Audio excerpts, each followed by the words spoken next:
ये जो आप पहले दिन ही कलश स्थापना होती है और पहले दिन ही आपको ये ज्ञान हो जाए कि बच्चे पूछें कि कलश क्यों रखा जाता है, कलश के ऊपर आम के पत्ते क्यों लगाए जाते हैं, कलश के ऊपर नारियल क्यों रखा जाता है, कलश के ऊपर 9 बार मोली क्यों बांधी जाती है, मोली मतलब लच्छा नाड़ा 9 बार क्यों लपेटा जाता है नारियल के ऊपर, कलश के ऊपर जब रखते हैं।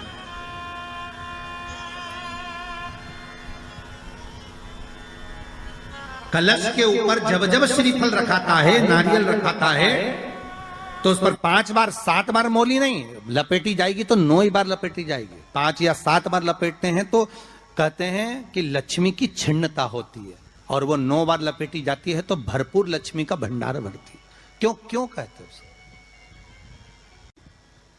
भगवान कुंभ का निर्माण कर रहे हैं, भगवान कलश का निर्माण कर रहे हैं, और भगवान स्वयं ब्रह्मदेव कर रहे हैं कि आप ऐसा निर्माण कर दो जिसमें 33 कोटि देवता स्वतः विराजमान हो जाए। तो भगवान ने उस कलश का निर्माण कर दिया। अब कलश का निर्माण करा तो स्वयं भगवान ब्रह्मदेव बोले, प्रभु इस कलश के अंदर मेरा स्थान कहां है, मेरा स्थान कहां है?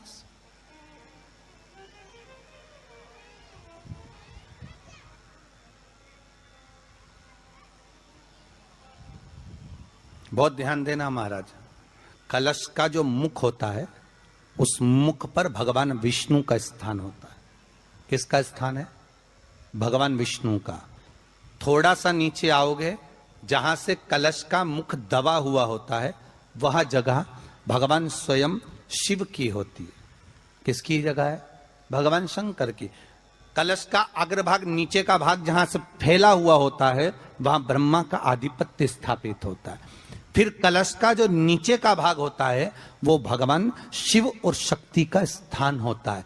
कलश के बाहरी भाग में, जहां पर बाहर का हिस्सा होता है, उस कलश के बाहरी भाग में 33 कोटि देवताओं को भगवान शंकर ने लाकर विराजमान किया होता है। महाराज भगवान शंकर 33 कोटि देवताओं को निमंत्रण देकर उस कलश में विराजमान कर दिया। कितना सुंदर लिखा है देवी भागवत के अंदर कि जहां कलश की स्थापना होती है उस जगह पर किसी देवताओं को बुलाने की जरूरत नहीं होती। 33 कोटि देवता उस जगह पर स्वतः विराजमान हो जाते हैं। स्वयं 33 कोटि देवता स्वयं वहां विराजमान। नवरात्रे एकम से प्रारंभ नहीं होते, अरे अमावस्या की रात्रि से प्रारंभ हो जाते, इसलिए उसको कहते हैं नवरात्रे। क्योंकि नवमी के दिन माता जी का विसर्जन हो जाता है, जवारों का विसर्जन हो जाता है, व्रत करने वाले कन्या पूजन भोजन भंडारा कराकर विराम दे देते हैं। तो नवमी की रात्रि उसमें नहीं जुड़ा पाती, उसमें रात्रि अगर जुड़ती है तो ये अमावस्या की रात्रि से जुड़ना प्रारंभ होता है, तब जाकर वो नवरात्रि पूर्ण हो पाती है। पितृलोक में पितृ जैसे निवास होकर भी इंतजार करते हैं। 4 नवरात्रे हैं तो 4 ही श्राद्ध हैं। आज मौनी अमावस्या है, श्राद्ध का विराम हो जाता है और कथा अर्थात नवरात्रे प्रारंभ हो जाते हैं दूसरे दिन। तो यहाँ शास्त्र कह रहा है जैसे हमें प्रतीक्षा रहती है कोई अच्छे कार्य की, कि घर में कोई शुभ कार्य हो, घर में कोई अच्छा आयोजन हो तो अपने को आनंद होगा, प्रसन्नता होगी।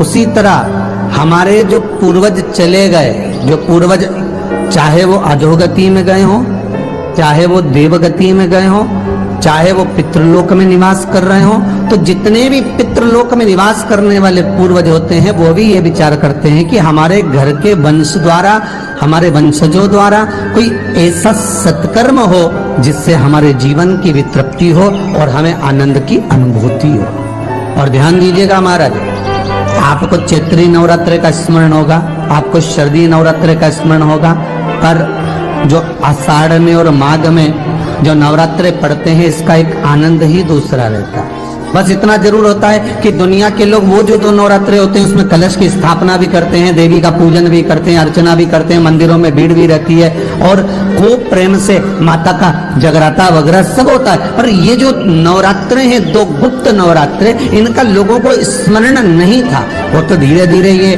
टीवी चैनल के माध्यम से कथाकारों ने, वक्ताओं ने स्मरण कराना जब चालू करा, धीरे धीरे बताना, मार्गदर्शन करना जब चालू करा, तब लोगों को ज्ञात होता गया कि कोई गुप्त नवरात्रा भी होता है, उसमें भी देवी की आराधना होती है। ये चारों नवरात्रे अलग अलग अवस्था के हैं, अलग अलग सुख के हैं और अलग अलग आनंद के।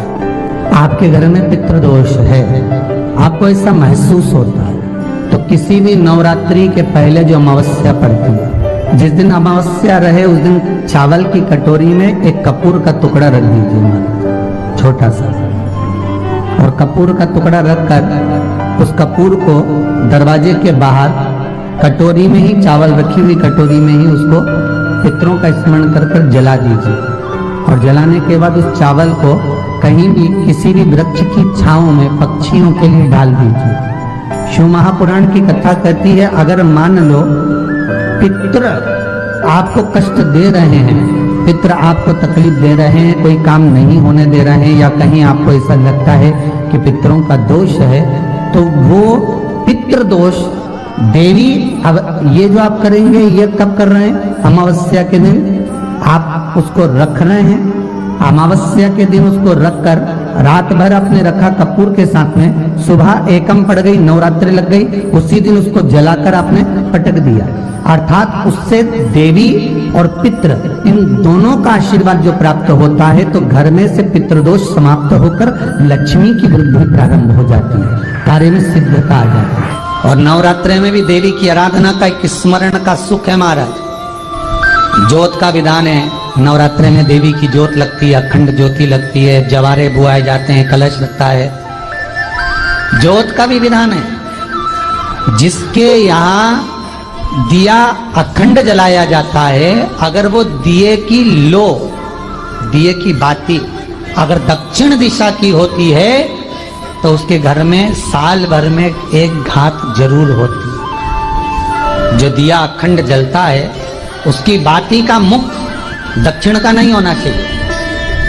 अगर आपने देवी भागवत का स्मरण करा हो, देवी भागवत को अगर सुना हो, तो देवी भागवत में स्पष्ट किया गया कि पूर्व की ओर मुख करा हुआ दिया, अर्थात पूर्व की ओर ज्योत जो जलाई जाती है वो संपदा की वृद्धि करती है। पश्चिम की ओर मुख कर कर जो ज्योत लगाई जाती है महाराज, वो वैभव को देती है। और उत्तर की ओर जो मुख कर कर ज्योत जलाई जाती है, उत्तर की ओर जो ज्योत का मुख रहता है, वो आयु की वृद्धि करती है, घर में अकाल मौत को रोकती है। दक्षिण की ओर ज्योत ना लगाएं, अगर आपको लगाना है पूरब की लगाएं, पश्चिम की लगाएं या उत्तर की लगाएं।